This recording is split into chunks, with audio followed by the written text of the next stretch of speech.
You should flush the toilet after number 1.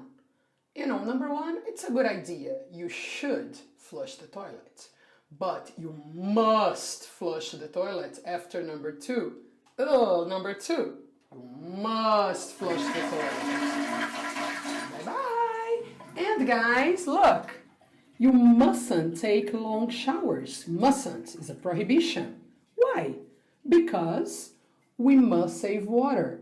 You know, there is a water problem in the world. It's serious. We must save water. Consequently, we mustn't take long showers. Compare. You shouldn't leave wet towels here. Towel, when the towel is wet, the opposite of dry, it has a bad smell. So, it's not a good idea. You shouldn't leave them here. I'm teacher Barbara, and today we are going to study some modal verbs and also how to have contact with English every day living in Brazil. You don't have to go abroad. You can do it here. Let's see, guys. So, let's have a look. Modal verbs. What are the modal verbs? Well, they're very easy in English because they're easy to conjugate. Let's get an example. As I wrote there, you must flush the toilet. So repeat with me. You must flush. Very good. And if I say I, same logic. I must flush. She must flush. Continue. He. Very good. It. Let's say I'm talking about the cat or the dog. We. Very good. And they. Very good. So we see that all of them, we're going to use the verb must. There is no difference at all. And after must, I use a verb in the infinitive without to. So let's get another verb. You must take a shower every day. You must take a shower. Repeat with me. You must take a shower. Excellent. You can also say you must drive carefully. Carefully. Repeat with me. You must drive carefully. Excellent. So what it's clear over here that we use a subject plus a modal verb. In this case, we are using must. Let's write over here subject. And then we use a modal verb. Can you guys see over here?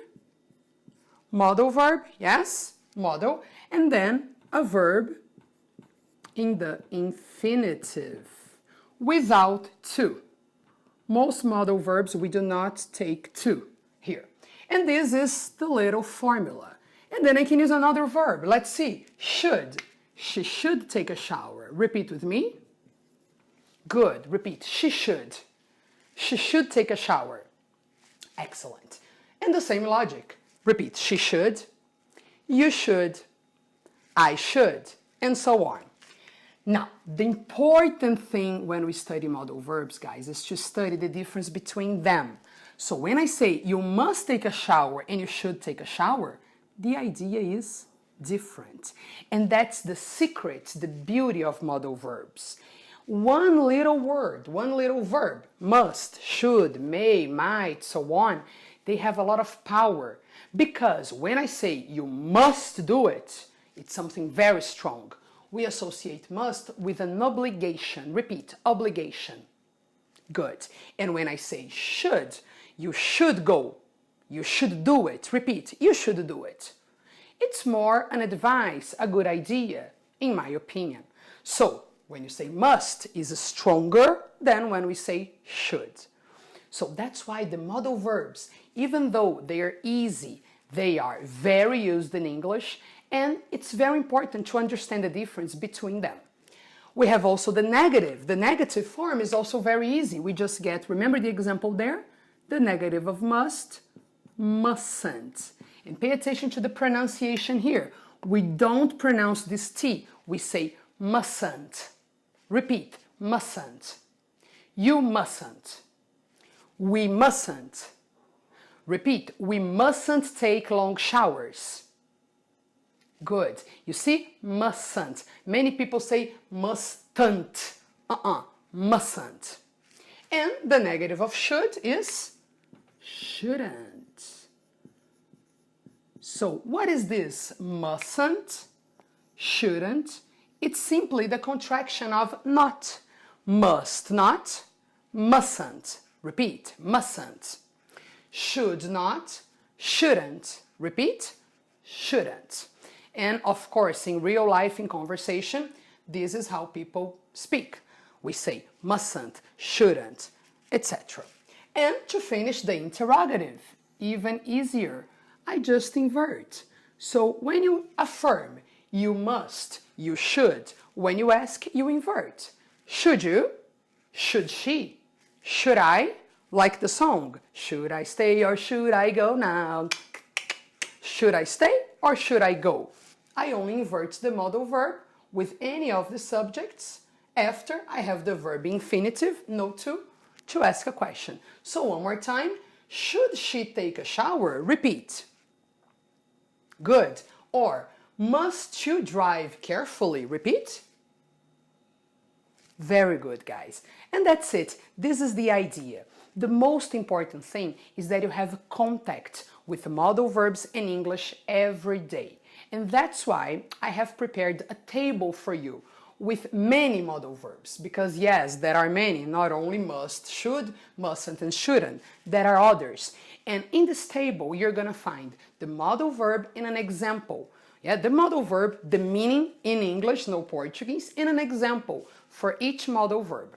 So, if you want to get this table, download the material here, somewhere in this video, I don't know where you're watching it, you will see a link to go there and download in PDF a table with the most important modal verbs in English.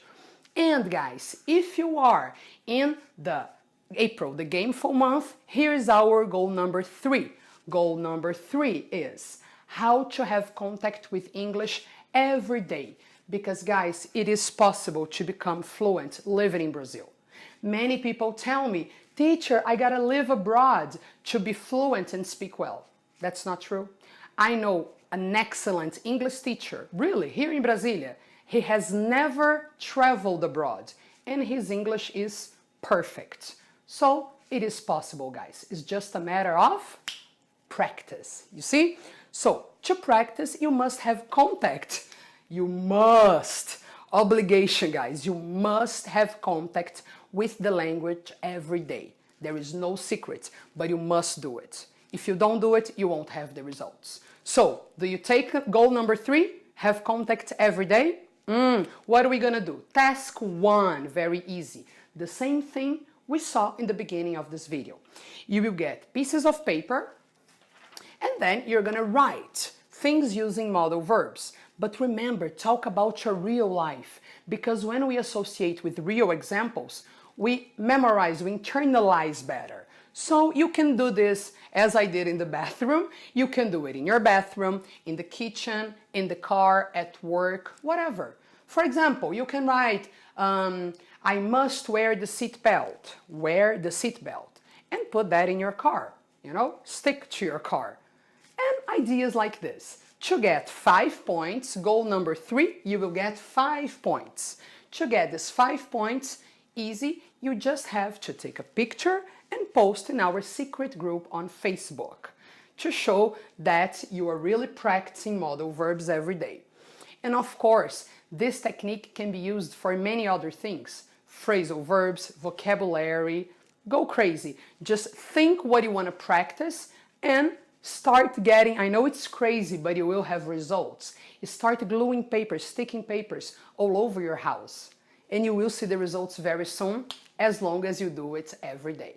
Cool? So, I hope to see you guys soon in another lesson. And watch the end of this video and see what we are preparing for you to close, to finish April, the gameful month.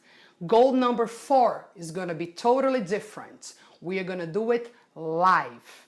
Have a look, you will understand better what I'm talking about. On April 25th at 9 p.m., we are going to have our first live. Yes, aulão ao vivo with me, Teacher Barbara. Where? On Facebook, on our fan page, Teacher Barbara Online. So, be ready. April 25th, we are going to practice phrasal verbs on trips. when you go abroad, what are the most used phrasal verbs in conversation? And a little plus, tips of what to do in New York. Yes, because I lived there, my family lives there, I can give you some very different tips. But we want to listen to all our students. So in May, we are going to have another live about how to practice English by myself. Cool, guys, let's get ready. So, April 25th, tell me, what do you want to know about New York? Phrasal verbs and English for trips. Right here, I want to know what you need help with. See you on April 25th.